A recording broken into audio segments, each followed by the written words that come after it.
Coba kamu bayangin ada seorang CEO perusahaan raksasa multinasional yang tiap pagi tuh datang lebih awal cuma buat menyikat toilet kantornya. Kedengarannya agak gila ya. Bener banget, tapi tumpukan dokumen sumber kita hari ini tuh justru menuntut institusi gereja buat ngelakuin hal yang persis kayak gitu. Menarik banget ini. Selamat datang di Deep Dive kita.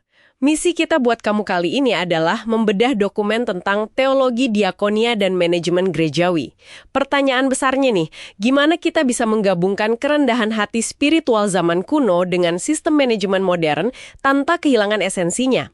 Oke, mari kita bedah ini. Nah, kuncinya itu ada di pemahaman akar teologi pelayanannya sendiri. Ada yang namanya diakonia, yaitu pelayanan praktis sehari-hari. Terus ada dimensi yang lebih radikal lagi. Dimensi yang mana tuh? Konsep ini benar-benar ngebalik piramida kekuasaan duniawi gitu loh. Oh, jadi pemimpin itu bukan di puncak buat dilayani ya? Tepat. Pemimpin justru di bawah untuk menopang.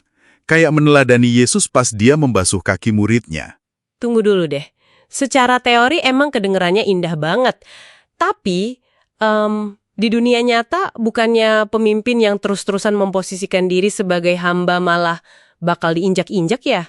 Pasti banyak yang mikir gitu kan? Iya, maksudnya itu kan kayak resep ampuh buat jadi pemimpin yang lemah dan gampang dimanfaatin. Nah, yang paling menarik di sini adalah karakter Doulos itu sama sekali bukan manifestasi kelemahan. Justru sebaliknya. Masa sih?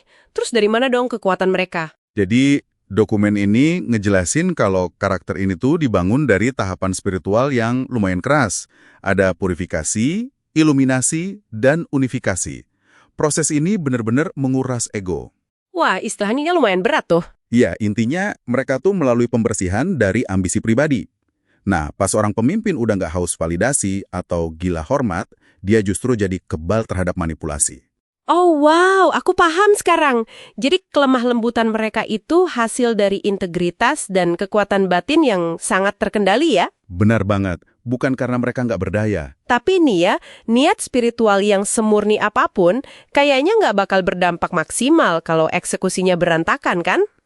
Nah, disinilah letaknya jadi benar-benar menarik. Apanya tuh yang bikin menarik? Dokumen sumber kita nunjukin adanya integrasi prinsip manajemen korporat, kayak POAC, Planning, Organizing, Actuating, Controlling, ke dalam pelayanan gerejawi. Iya, zaman sekarang nggak bisa cuma ngandelin niat baik aja ya. Bener, gereja modern mulai pakai platform digital kayak Notion buat bikin landing page dan database online gitu loh. Tujuannya buat memetakan kebutuhan jemaat dengan presisi. Tepat banget. Kerendahan hati itu tetap butuh eksekusi yang terstruktur. Tapi, digitalisasi ini harus tetap diimbangin sama kepekaan loh. Maksudnya kepekaan gimana tuh? Ya, bayangin aja jemaat yang mungkin gaptek atau udah lansia. Kalau semuanya serba digital dan mekanis, mereka bisa tertinggal cuma gara-gara nggak ngerti cara ngisi formulir online. Iya, sistemnya nggak boleh jadi sedingin mesin ya. Tapi pastinya susah banget tuh menyeimbangkan struktur manajerial yang cepat dan digital sama keharusan untuk selalu hadir secara emosional. Susah banget.